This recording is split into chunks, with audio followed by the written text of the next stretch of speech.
In order to understand what dialectical exchange is, we can start with the nature of dialectical questions. They are questions that leave us free to take either side of a contradiction.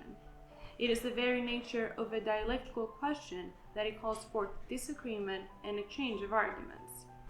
If I ask my students what time it is, they may give different replies, but I'm just looking for the correct answer, not a discussion. But consider the dialectical question, is time linear? This sort of question assumes that time might not be linear, that we need to consider the arguments on both sides if we are to truly understand our answer.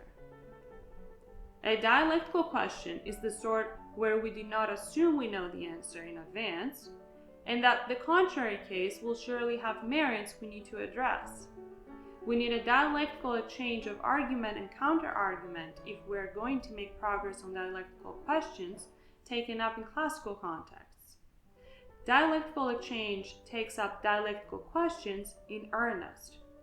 Dialectical exchange is a distinctive way of searching for the truth, by way of looking critically at arguments for both sides, with an openness to the veracity of either.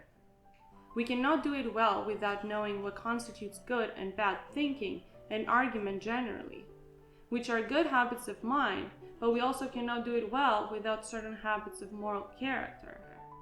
Communities of liberal learners only function well when each participant feels that their contributions are respected, heard, and understood.